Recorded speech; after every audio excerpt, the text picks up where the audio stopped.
official welcome to the session, Reimagining Mapping, and to the FITO Festival. So the FITO Festival is an event that's been going on. It's actually close to the end, organized by the FITO network together with a lot of different co-creators that have been supporting us, bringing their own ideas. We explore all sorts of topics related to network and networks of networks.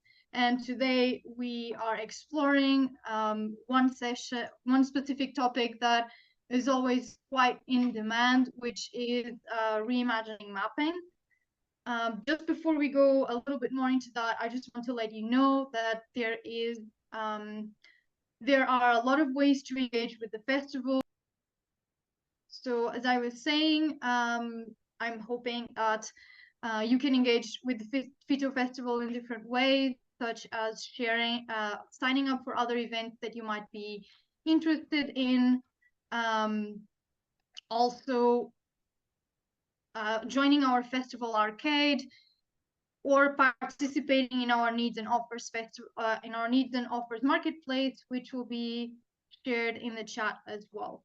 So today with us for Reimagining Mapping, we have Jeff Moore, who is CEO and co-founder of Kumu, has been working for a long time on systems, networks, and complexity. We have June Hawley, who is the founder of Network Weaver and author of the Network Weaver Handbook, and has over 20 years of experience working with network.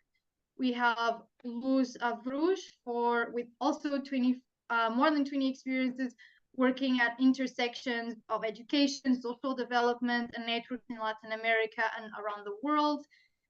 We have Jen Baez, who is strategy and data lead for Miami-Dade County for their innovation and tech ecosystem. And finally, last but not least, we have Maria Tellez, who is a strategic advisor, collaborator, and facilitator. She consults for systems change and supports people to tackle complex challenges, bringing together systems thinking, design, emergent strategy principles. And today we will all explore mapping together. But to get us started and to warm up a little bit, we are going to go into breakouts. And we have a question that we would like you to explore, which is, what ecosystem are you a part of? So you will be in the breakout with one other person, so you'll be one-on-one, and just share with each other what ecosystems are you a part of. And feel free to interpret the word ecosystem in as many ways or in different ways that might come to you. It might be where you're living, it might be networks that you're part of, it might be a field, whatever the word brings up for you. Okay, welcome back, everyone. Apologies for the technical difficulties just before you joined the rooms. And right now, you can listen to some music, and I would like to invite all of you. We're going to have around 3 minutes to do this, to write in the chat what your ecosystems are, and to also react. Look at what other ecosystems, other people represent here in this room, react with emojis, respond to them, just get a little bit of a sense of the ecosystem that is present here today. Okay, we have some interesting things coming in. We've got ecological regions, types of work, fields of work, different networks. We got the MENA Coalition, public education, lovely, a lot of different things. As you finish writing your own notes, just take a little bit of time and react, either with emojis or even with a reply to what others have written before you. Lovely. I keep seeing new things pop up in the chat. People are reacting, people are responding, connecting to each other. Lovely. So you can see that there are already some connections that you maybe did not imagine here. Some people that also relate to your type of work, maybe live in the same region as you do, maybe work in the same field, part of the same network or just really resonate with what you've shared. So you can see a little bit of the thread of a web or a map showing up here.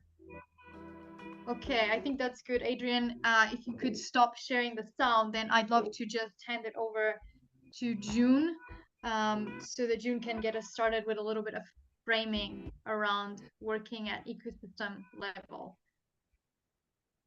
Over to you, June. I'm still oh, there. Okay, here it comes. Okay, great. Okay.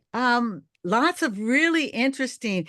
I found it really interesting how some people really talked about sort of the network and other people talked about the sort of system or subsystem that we're working in. So, I don't think we figured out what that term like ecosystem means, but I think that those of us on sort of the group of speakers today are really interested in some of the new ways of thinking about systems and networks and how they fit together. And I think a lot of people are looking to this term ecosystem because it can be so helpful in jogging us out of the our old ways of thinking. And so, here's an example of an ecosystem diagram that, there's hundreds of these on the internet. And I just pulled this one out just to help make a point about how we often see our work. And I think a lot of us have been in the past thought about our work sort of as a duck. In other words, we've thought about our project or our body of work as sort of a single entity. And we've been hesitant to look at the whole ecosystem that surrounds us. And part of that is, I think, because it's so often feels so overwhelming when we think, oh, wow, do we have to think about the frogs and the snails and, all these other pieces as well as our own work. And yet part of what we're going to try to look at today is how important it is to really, in spite of that feeling of overwhelmness, to look at the whole picture. So for example, if we see that our duck, we're thinking about our duck. How can our duck be healthy? How can it be as big as it can be?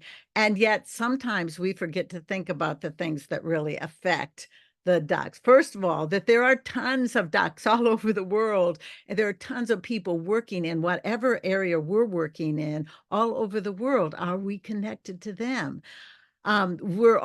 People are working on things that are really important to us. It's like, here you can see there are all these fertilizers coming in from farms, and they're totally polluting, causing overgrowth of algae in our pond. If we don't make connections with people who are working, say, with farmers to try to stop this kind of runoff, our duck isn't going to be able to survive long term. So this idea that we need to look at the entire system and even map that system and know who the people are that are working in that system, or we're not going to be able to be transformative. So an ecosystem approach to mapping is kind of a new thing, but it's really important that we map the system and the network.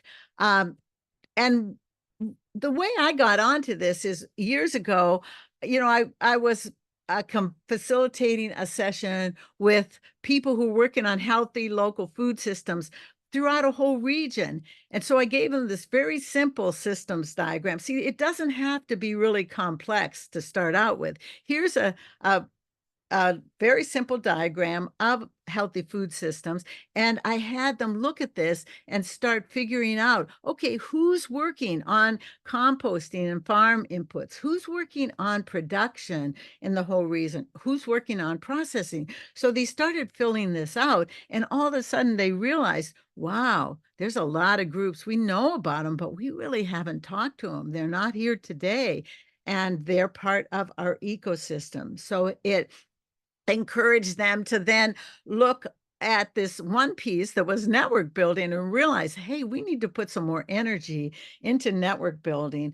so that we can, work with and know what's happening. They also realized that nobody was really working on distribution. And so, all the farmers, all the processors, their businesses couldn't grow because there was a missing piece of the system that wasn't filled in. So that's just kind of like a way that I think we're realizing that we need to combine systems mapping, even if it's simple, and network mapping to be able to identify who's missing, and also to identify what I call these opportunity spaces. Like if nobody's working in distribution, that's a huge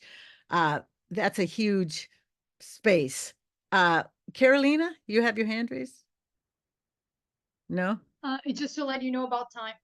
Okay, so we don't have much time. So you'll have these slides. We can get them to you afterwards. But we have to, when we start thinking about systems and networks, we can begin to see that there are others. The network doesn't have to look like most of our networks. It doesn't have to be all that structured, but there needs to be spaces where we can learn together, make breakthroughs, begin to spread what's working, begin to get a lot more clout so we can do really big actions, but also so that we can really build something called a support ecosystem. So this is something that you really need to develop on a whole network or systems level. And we need to understand more about, like, how can we do system and network mapping in a way that the networks own it and use it to really make their network work healthy? How many of you have done a map and then nothing happens with it? Nobody uses it to actually make the network healthier. So these are some of the pieces. We can't get into them all today. If you're interested, it's something that we can talk about as challenges or possibilities for us to work on in the future. So just, I really invite you to listen to the stories here, and because they're about people experimenting in this ecosystem arena, and think about how you might apply this to your work, how you can embed your work in more. What would it mean to have more of an ecosystem view? And what are your challenges and possibilities? So let's just hear all the people with this wonderful experience who are here today to share, and then we'll be able to process it and make sense of it together. Okay, lovely. Thank you, June, for this introduction. I'm going to hand it over to our story, and I'm going to pass it over to Maria. Maria, I will do a raised hand at the 5-minute mark. Sounds good. Hi, everyone. It's great to be connected. It's great to see all of your faces. Thank you so much for being here, and thank you for the invitation, Carolina and Fita Network. Something that really resonated with what you said, June, around that last question: what does it mean to listen to these stories and be influenced by the work of systems, by the work of networks, by nature, really, which is the invitation that you had us with those slides. And it's something that, for me, it's such a beautiful question, and one that I really try to bring into the work that I do. And reflecting on a lot of these beautiful networks that you're all part of that came through the chat, it's actually something that came out like that I realized in seeing that is that a lot of you are relating to systems at the individual level, at the personal level. So I saw folks saying, I'm part of a yoga network, I'm part of immigrant network. Some of you are thinking about sort of the community. So like I saw, I'm part of a Mexican group, so it's more of a we. And some of us are thinking about systems, which is sort of how are all these things connected. So like I saw there, food systems, I think. Ray, you put food systems. Laura, you put global food systems. Viridian, you talked about social innovation. So really beautiful to see how we all relate and connect to systems at the me-we system level. A lot of the work that I do, and so my story, a lot of the work that I do is at the system level. And I work a lot with clients that are interested in exploring what might be the connections that they are able to facilitate, or the connections that they are interested in making or understanding in order to better do the work that they do. So As a systems change consultant that focuses particularly in the context of food and agriculture, I get to work with a lot of systems and a lot of teams that are really interested into that complexity. So to give you one example, because one of the requests for this conversation today was to give you an example. So like, what does this all mean? What does this actually look like? Let me share my screen and tell you a little bit about one map that I had the pleasure of working with and working on for about a year and a half now, that might be helpful as a visualization of what do I mean when I say I work with systems at the global level. I work with systems in the context of food and agriculture. So this is a map. Thumbs up if you can see my screen. Okay, I'm seeing thumbs up. Great. So this is a map that maps out the global food systems network. So when we think about the global food systems network, there's going to be a lot of different things we can think about. To narrow it down in terms of what you're looking at here, you're looking at initiatives. So each of these green bubbles are initiatives, which the way we are defining initiatives are groups of people coming together to drive a goal in the context of food and agriculture. I have the pleasure of working with Meridian Institute as an affiliate. And so I put here as an example, Meridian Institute. Meridian Institute is a nonprofit consultant organization that does a lot of facilitation and mediation with different actors in the context of environment, but big part of the portfolio is food systems. Different actors that have different positions and are exploring complexity and are trying to drive towards either a decision, try to drive towards an agreement of sorts, or are trying to explore what is possible within a context. So Meridian is, as you can see here, connected with a lot of these different initiatives. So the first degree of separation here is around 5 or 6 different initiatives that they are directly connected to. So they serve as a secretariat, they're facilitating meetings, they are connecting and working and supporting a lot of these different initiatives, that first degree of separation. And you'll see that on the outside of that, so the smaller circles, Meridian being in the center here for the purpose of this example, is an institution. And all of these smaller circles outside of the initiatives are other organizations that are part of these initiatives. Because by definition, each of these initiatives are multi-stakeholder initiatives, multi-stakeholder initiatives. They're partnerships, they're more than one institution behind them. So what Meridian, the work that I've been doing with Meridian in their systems mapping work has been primarily, I would say, to better understand the network. To your point, June, when we think about the network, what do we mean? Who are the different individuals behind that network? And I love that aha moment that you shared around that realization when you were in that group with farmers, actually, it sounded like, and there was the composting group and the farming group and all of these different groups, and there was clarity around who's doing what, and yet there was little connection. It sounded like, from what you were saying, you had that realization of, oh, wow, there's groups that are not talking to each other. I think this is so prevalent, and there's so much opportunity when it comes to connecting dots and more literally connecting people and groups of people that are driving similar work. So a lot of this mapping work, and it's actually really interesting if I were to go 3 degrees of separation, then you start to see how this network actually grows a bit more. So now you see a few other initiatives, bubbles around Meridian. You start to see that some blue initiatives, our aquatic initiatives, are showing up. So these ones with the brown rim are terrestrial initiatives. So intentionally, this map is both terrestrial and aquatic. So you start to see all of these connections, and it's a really helpful way to, one, visualize the network. So who is who in this network of global food systems? 2, how are they connected or not connected? And 3, what are opportunities to support and drive collaboration, synergy? Where are there gaps? Who's doing what type of work? Who are the funders behind these type of initiatives?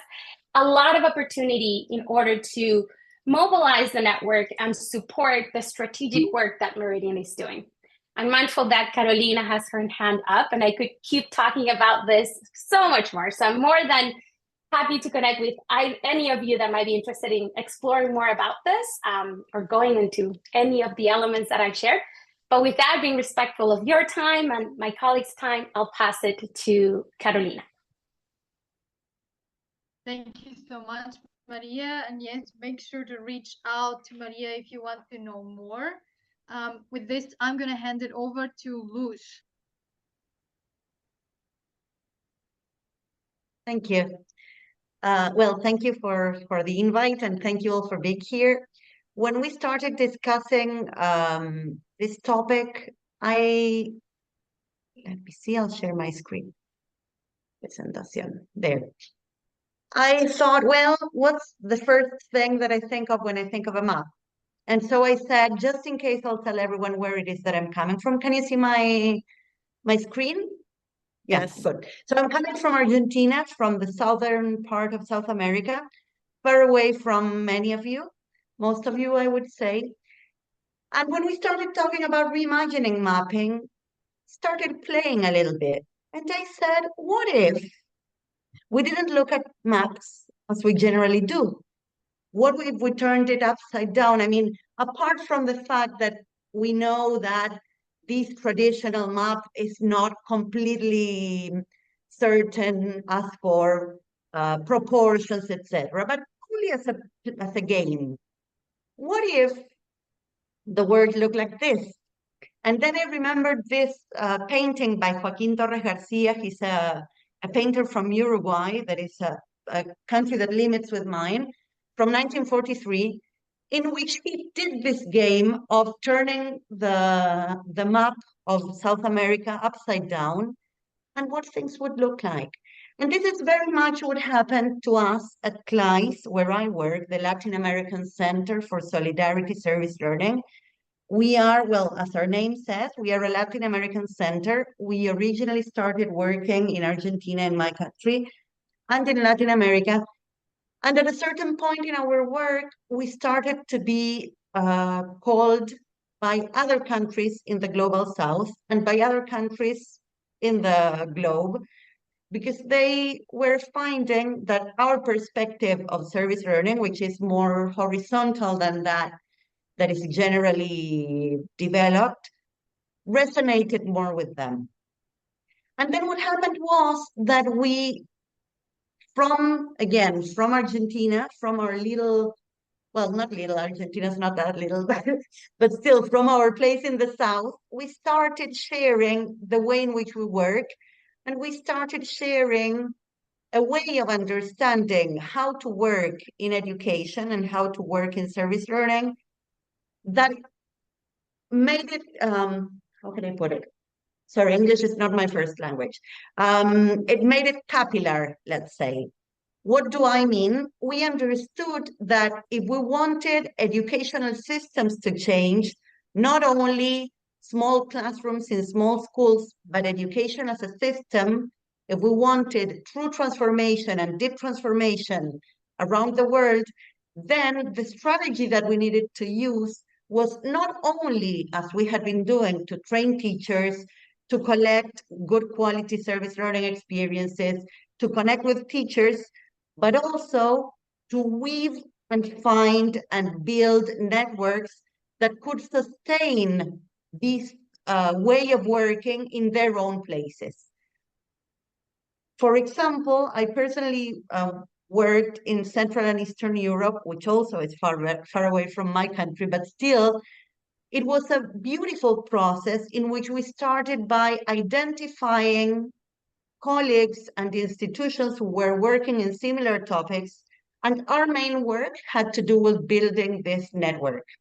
It had to do with, as June said, connecting them with each other more than with us, or as well as with us, and help them build a network, a thread that would be able to sustain their work in their own region, so that they would be the ones to train, advocate in their educational systems, etc.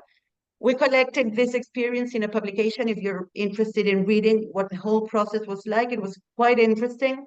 And that's the type of work that we are now doing. We are working in, I'd say, 3 different levels. One is the level of promoting service learning projects, working with teachers, working with schools, with universities, with youth organizations. then helping this topic be institutionalized. That is, not having only one project in one school, but having a whole school working like this, and this level of networks that I've been describing. This map that I'm showing is the map of the service learning networks that we have been either working with, because they were not designed, they appeared, let's say, and we identified them, or networks, thank you, Carolina, or networks that we helped create, weave, find, visualize, etc. And I'd love to, I mean, I can keep talking, so if you're interested, please let me know. Thank you. Okay, And let please me- share a link. Please share a link to your report. That would be great. Sure, I'll put it in the chat. Thank you. Yes, let's keep those resources and connections flowing in the chat. And in the meantime, I'm going to hand it over to Jeff. Hi, everyone. Let me share my screen. The story that I wanted to share with you today is actually one from a Hawaii project called the Early Childhood Action Strategy. And the history here was involved in this work as an advisor, and it actually came out of a statewide effort within the governor's office to actually do an early childhood statewide strategic plan. And what was neat, or what was unique, and the opportunity which this group latched onto was an inclination to do two things. One is to actually be holistic, to try to think about a more systemic view of early childhood. And then B is to actually be willing to take a more collaborative approach rather than a top-down approach. And so what ended up happening was a way to try to bring together this diverse network of folks to engage in what was first a strategic plan. And so you quickly get to this question of, how are we going to organize people, right? How are we going to think about what are the different areas? How do these fit? So that group had ended up using this framework, which had these 6 different buckets. And I name this because I think the organization challenge is one of, like, how do you actually get started? How do you try to be holistic but not be overwhelming? And so this was a really helpful aspect of how they came together and actually formed the glue for people to come together across networks within individual teams. So basically they had a model to say, hey, we want this to be both within government and outside of government. So let's pick 2 leads for each of these teams, and then let's people just self-organize and actually identify who should be a part of each of these teams. So that got this work started. They actually then decided to engage in systems mapping. I wouldn't say that this is necessarily a best practice example of a systems map, but this is one where this goes a little bit more into the detail complexity. Again, this map isn't used as much, but it was actually one to start to show people to say, hey, these different areas are very intimately connected, and there's some key pieces across our work which we need to attend to. The most practical part of this map was really how it ended up becoming a conversation across teams and starting to see and better understand a little bit of this whole picture. But I would say it was also next time when we do this mapping, I think we need to do it in a different way that doesn't get so overwhelming and so complex that it just ends up not being practically useful for how people engage the work. And again, this basically started the formation of a network. After this, then the kind of structure and process formed to think about more of what would that backbone organization be to allow action to actually start taking place across all these different domains. And what was neat to see is basically it was this blend of both having this focus on the whole and having the structure of the individual teams. And actually within those individual teams, if you look in this lower right, this ability to have some of these smaller action teams form within those teams, which got people to actually move and start moving projects forward in a way that really built relationships. And they've done some mapping of kind of what does that network look like? How are they connected across? I don't have those images to share as much. But for me, what was interesting is really, so we're now 13 years into this project, how much some of the smaller work within this broader system context built the relationships and created some of the unlocks to then start to do some of the bigger projects that actually crossed entire systems, brought funders in. And so if you look up here, they have these cross-network teams which started to form that did things like, how do you build buy-in from governors? How do you build buy-in from mayors? How do you bring funders together? How do you kind of look at things like behavioral health or workforce development challenges? And throughout all of it, right, really thinking about what are those people that you need who are really holding this whole network together and investing in this ongoing relationship building capacity and just kind of working against the inertia to separate. And I think that's a good thing to remember is that never goes away, right? Even in a really robust network, that is all still always happening. And so you really need people who are supporting, kind of holding, kind of pushing people towards the whole and allowing people to take some of these intentions towards effective action in the system. And then this last one I'll show you is just after all this, they return back to doing some mapping again to say, hey, can we actually create a systems map which allows us to identify leverage points and actually think about like what are some of those really important levers across all of these different buckets. And so this is the most recent effort that they had done that starts to land them on things like, hey, maybe key pillars for us are a strong and supported workforce and how we use data differently and how we can have collaboration kind of woven in and across things like state departments and county offices. So that's kind of the journey that they've been on. But it's been really neat to see. And for me, I think it's this good example of both blending and trying to understand that system as a whole while thinking about themselves as a network and allowing some self-organizing to happen.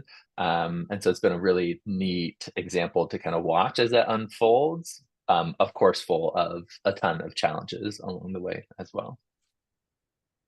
And I'll pass it back to Caroline. Hey, Jeff, great timing. Very great use of time, and thank you for sharing all these great examples. And now, last but not least, I'll hand it over to Jen. Thank you, Carolina, and thanks everyone for sharing your stories so far. I've learned a lot. So I'm going to talk about my current work in the South Florida region. So I'm part of the Innovation Economic Development team for Miami-Dade County, and something we've been working on since last August is bringing together the academic institutions, the government officials, the startups, and companies that are working on climate action from West Palm Beach County all the way down to Monroe, so the 4 counties in Southeast Florida. And we have a map that's been helpful from the political perspective to showcase who is part of this coalition.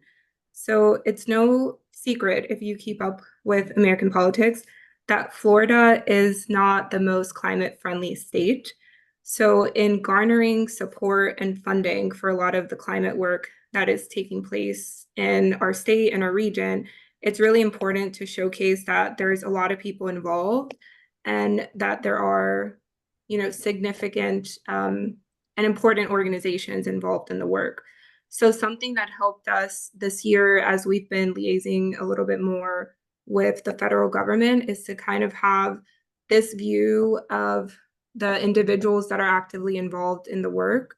So one example here is a Kumu map embedded in our Catalyst Network Community Hub, where we kind of put all of the important information about this network.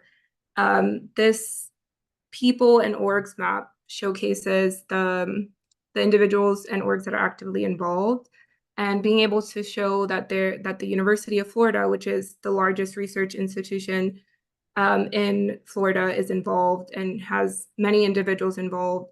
Some of these are like the deans of the engineering school, for example, which are pretty key for driving innovation and doing what's called tech transfer.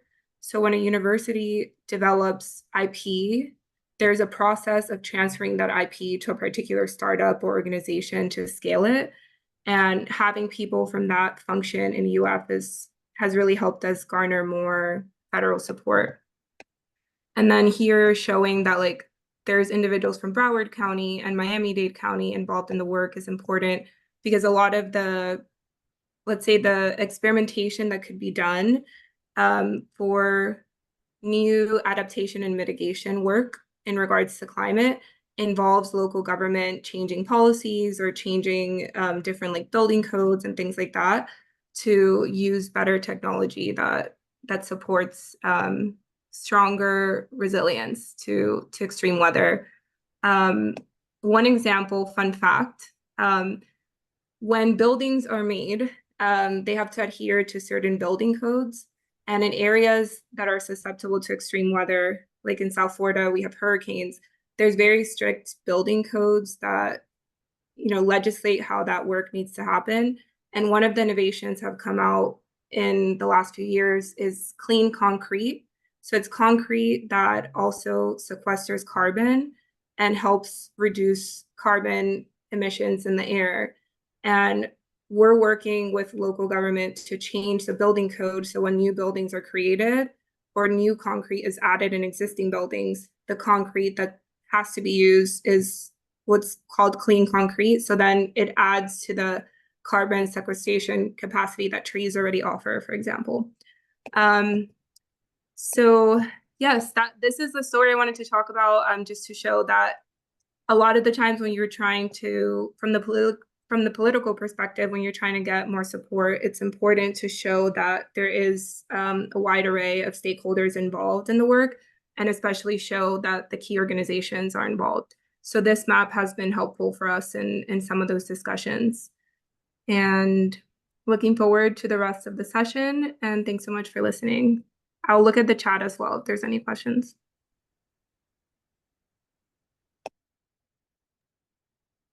Okay, great. Thank you so much, Jen. Also great timing. I didn't even need to raise my hand. So I hope everyone here is feeling as inspired by these examples of using maps in different ways and how they can really cause ecosystem impact. And right now, I want to invite everyone to let's do a little bit of mapping of our own here. So I'm going to ask Adrienne, if you're still there, to share a little bit more of music. And now I'm going to share the link to a mural board. And to invite you, we're going to do free writing, so you can write as much as you want during these 7 minutes about what are the challenges you are facing and the possibilities that you are exploring in your work. There's a lot of sticky notes on this mural board, and there's also 2 big regions, one for challenges, one for possibilities, but you can feel free to actually ignore it and even create something new. This is really a canvas to play in, so I'm hoping you all will put your voices forward in these little sticky notes. And I'm going to invite all of the speakers to cluster, make connections, and even some of you, if you're finished with your writing, you can also start looking at the other sticky notes and also start making some connections, see what you see at the ecosystem level. So I'm going to start our timer here for 7 minutes. Okay, everyone, so the time is up. So if I could bring everyone back. Here I see some people are still finishing their thoughts. Okay, there's a lot to harvest from here. So what we're going to do now, I'm going to invite the speakers to, from their experience with working on all of these ecosystem initiatives, to just read a little bit of what they saw from this mapping exercise. What are the ecosystem possibilities just coming off from all of this?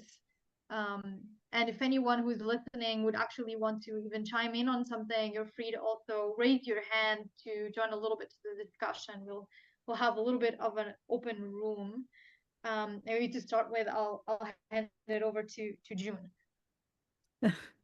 Well, one thing I noticed right off is how similar the section on challenges and possibilities are. Some people just see things in terms of possibilities, whereas others, and you notice there's so many more things in the challenges box. I mean, partly it was placement, but I think that we're so used to, thinking of all the hardships and challenges, and just,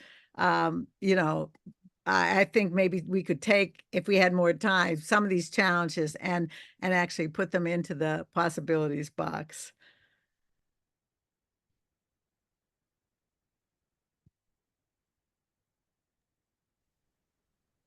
Yeah, I think some of what comes up for me reading through these, right? I think people are identifying some of the key areas around, like when we think about data, what we want to collect, what's the minimum data we need, right? And how do you right size that? Because it's like it's an effort to keep this up to date. And people have talked about things like GDPR challenges as well, which is a hurdle for a number of us. We have to kind of jump through. But I think like making sure you're trying to right size that and collect just the critical information you need, because I think it's that much more likely to keep it up to date over time. And the other one for me is like, I think people can fall into everyone needs the map and the whole view, right? And everyone should love it and everyone should use it. When in reality, not everyone needs to, right? Like there's certain people who play certain roles where that is actually going to be the way they want to interact with the data. For other people, they actually just might want a list, like send me the list of the 10 people who have overlapping interests with me. Like, why are you making me look at the map when I know that you can do it? And I think there's some nudging towards like helping people see in a more holistic way that's useful for encouraging more people to use the map. But I think oftentimes we tend to like bludgeon people with maps when we get started with this. That doesn't always end up working in our favor. Great, great. Another one of the panelists? Maria, Luz, Jen? I'm happy to jump in. That really resonates with me, Jeff, in terms of who needs to see the map, who the map is for, and what's the purpose of the map. I think sometimes those of us that are really into maps and naturally think in that way and love seeing the connections and kind of like zooming in into the areas we're interested in and then zooming out and seeing all of it, assume that others would benefit from that. And in my experience, it's actually like a map has a time and place. And it can be I find it quite useful for two things. The first one is to start conversation. So if you have like the beginnings of a map and people can contribute to it, and it just kickstart a conversation in a way that feels co-creative and not yet overwhelming, because there's just a few elements in the map that people can use as a stepping stone, is quite helpful.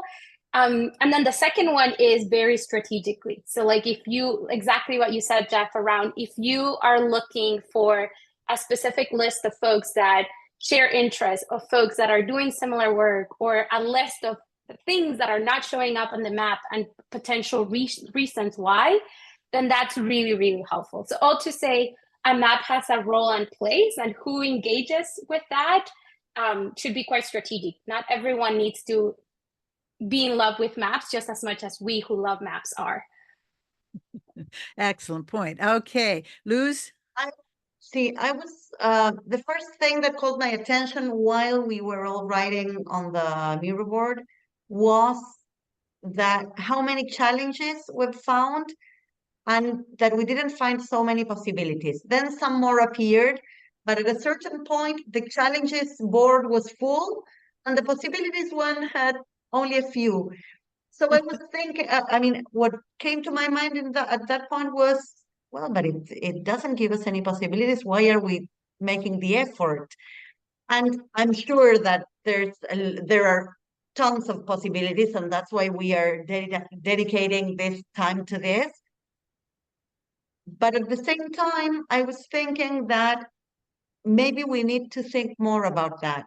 At times when you haven't worked with maps that much, you cannot even imagine where that may take you. And I think that's the reason why sessions like this one are important, to give more visibility to the topic and to make us more aware of why it is worth the effort. So that's one of the things that I mean, the first thing that appeared. And the other one, listening to my colleagues a minute ago, I was thinking that as useful and as rich as this kind of work is, it's not the solution to everything. Not everything can be mapped, and it's not necessary either. But as Maria said a minute ago, it may be a good trigger for conversations, to start talking about certain things from a place that is not my opinion or yours, but something that is outside in a way. So it may help us be a little bit more objective, let's call it, in order to start certain conversations, to address certain topics which may be harder without that kind of excuse, let's call it. Thank you. Thank you. One other thing I just wanted to add that I noticed was there was a lot of talking about the challenges on the human part of mapping, which is, what are the, having collaborative skills to even do something like the mapping, to be able to learn and use the map.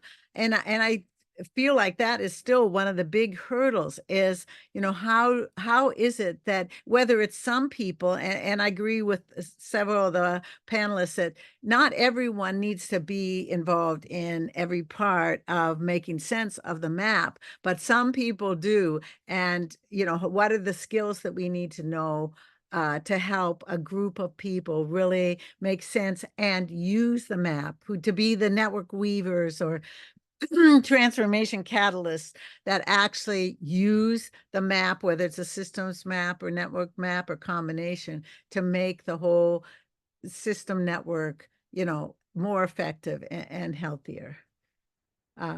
So I think Jen maybe is. Carolina, are you still here? Okay, great. I think great. Jen got pulled off of the call for something urgent that was happening. Okay, Yeah, great. so. I'm back. Take over again. You're back. Oh, What? Yes. okay, great. Jen, you are here? Yes, I'm here. Great. Do you have, can you share what insights you saw on the mural board? So I just jumped back on because I got a call from the mayor's comms team for a speech that she was just delivering. Congratulations. Yes. So if anybody wants to do a quick recap, happy to provide some perspective.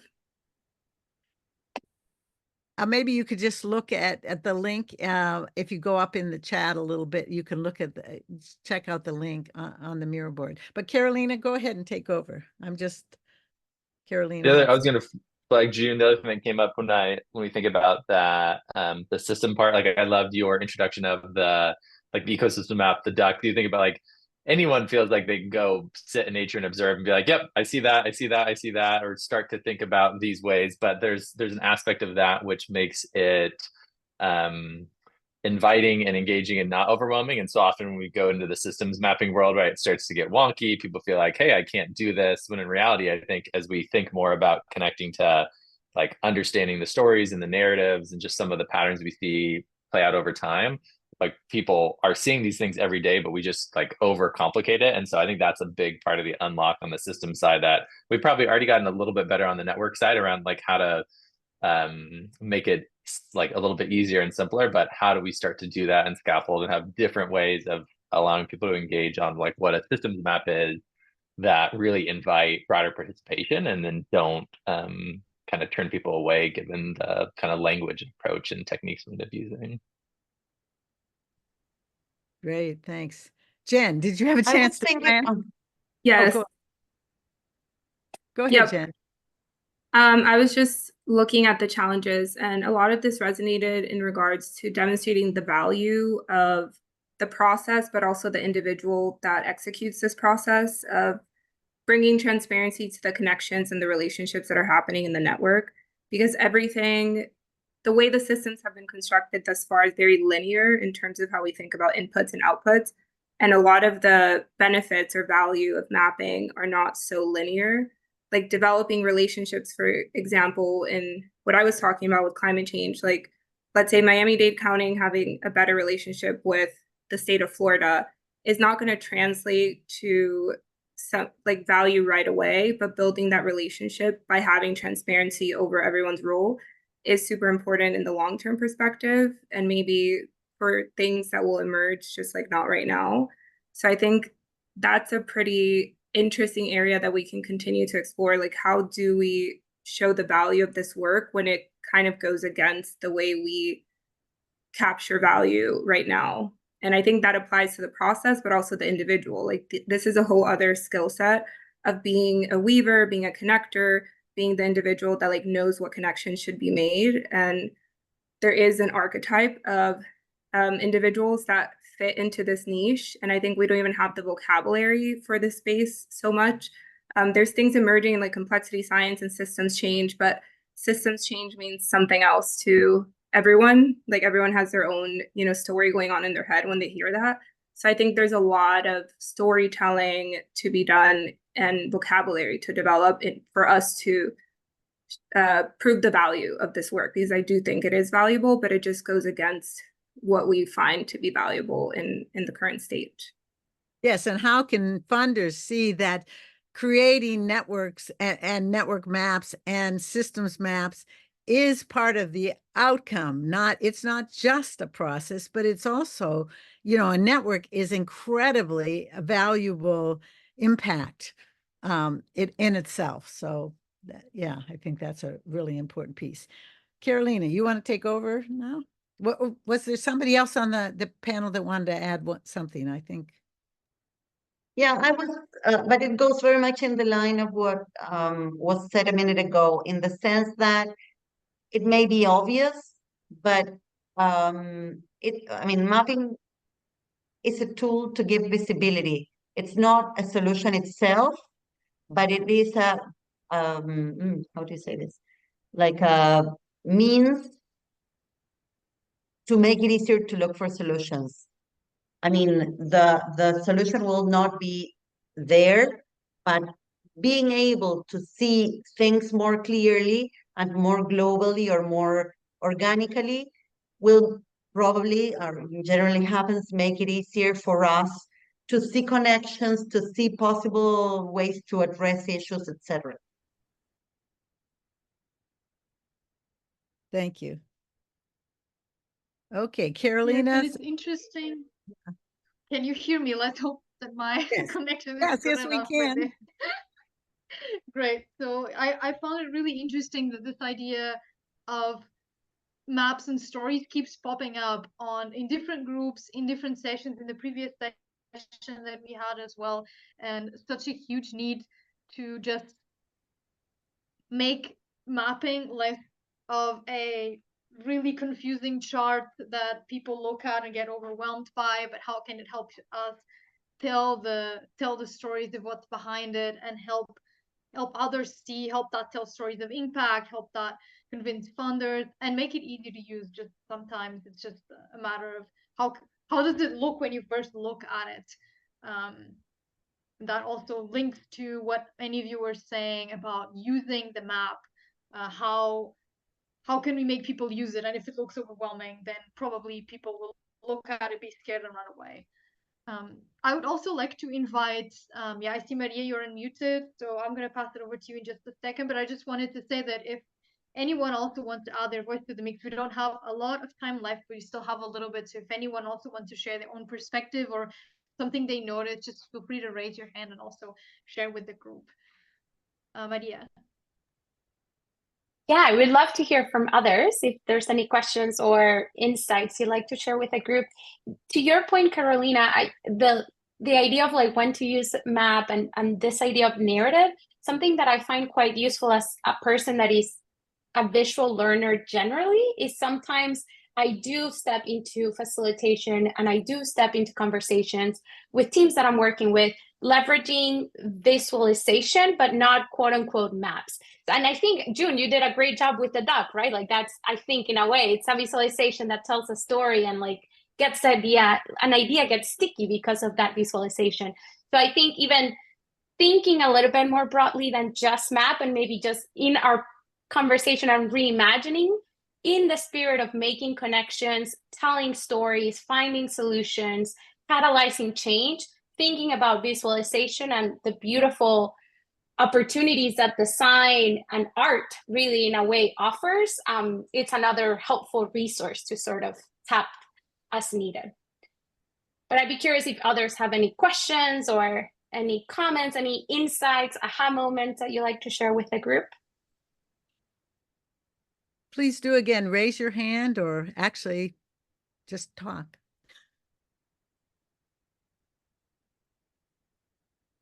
Vanessa, go right ahead. There, I don't know if you hear me. Yes. Hi, my name is Vanessa. I'm based in Germany, and I work on reuse, so reusable packaging. We try to scale up reusable packaging, quite a challenge. And I had posted that question in the beginning on, what's the difference between mapping institutions versus mapping people. Maybe you can share some insights on that, like what's the pros and cons for one thing versus the other. I just wanted to tell you a little bit about the background also. We've been running or building up a network for quite 1 year, and we always say, hey, we got 150 actors in our network, but basically that is just saying how much people are on our emailing list, right?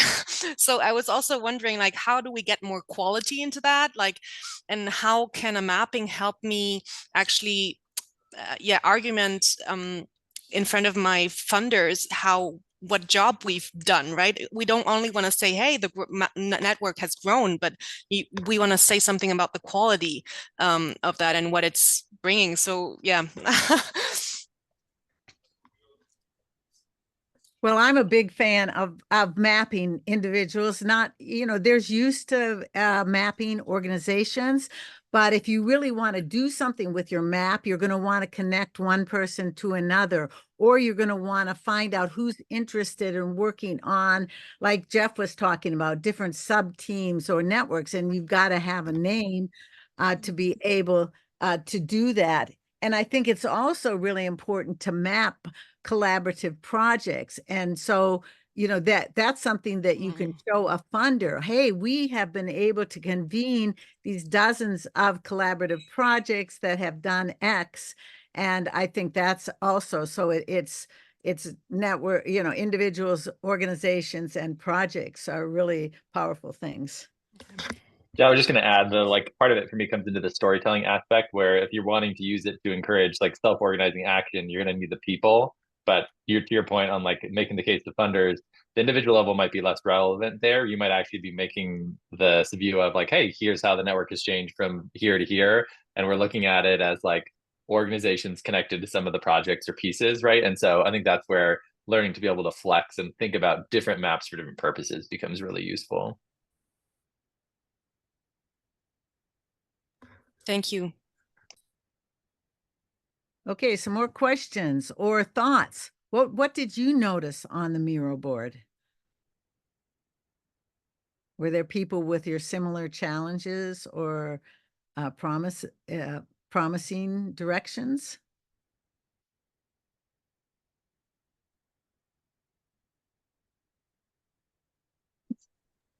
Yeah, and I wanted to pick up on something you just said about the individual and the organization and that tension.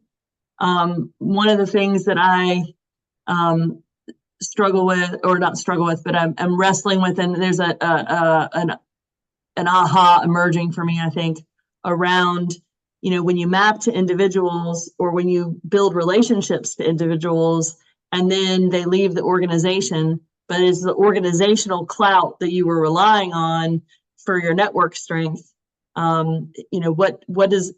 There's a need almost for an intentional strategy for how the organization stays committed to the network, and an on and off ramp for relationship development for whatever the new person is. And it's something that, I see it as a weak point that continues to happen in networks, especially if it's a pretty significant partner and there's not a broad enough base of connection. It can really disrupt a whole effort. And so I think that is a piece for exploration around what do those agreements look like? What are the strategies or tactics for creating second string? How do you have a deeper bench within the organizations? And I don't know what that looks like exactly, what the solutions are, but it just feels like that's an area that has some pretty high leverage in terms of being able to create stability over time. So just, I don't know, that didn't quite answer your question, but I wanted to connect before we jump to another. Really good point. Carolina, do we need to begin wrapping up here? Yes, I was going to say that thank you, Christy, for sharing an insight. just wrap us up. We will have a session starting in this link, so it'd be good to wrap a couple minutes earlier. So I would just like to thank everyone for joining us today. I would like to thank the wonderful speakers that we have for not only for the amazing work that they're doing, but for sharing it with us, sharing their stories. To all of you for contributing, we have a really wonderful, rich Miro board. We will also we'll make the recording available as well. And just to let you know, if you are interested in also connecting across networks, next week we have some obstacle courses, for example, on the topic of climate, about connecting between across networks for better climate movements. So you can register to those sessions if you're interested. We also have our festival arcade on WhatsApp, where you can continue connecting throughout the festival, and how we always post some games and some prompts for people to get excited about. And finally, we have our offers and needs marketplace. I've dropped all these links in the chat now. This is the place where you can talk about, again, your challenges and needs, but also connect with others around how to help them, or ask for help, offer your own services, or just connect to someone around a passion. So I'm gonna drop it here again. And thank you again so much, everyone. Now feel free to just unmute and say goodbye in your own language. Thank you, everyone. Or you can add questions or just thoughts, appreciations in the chat.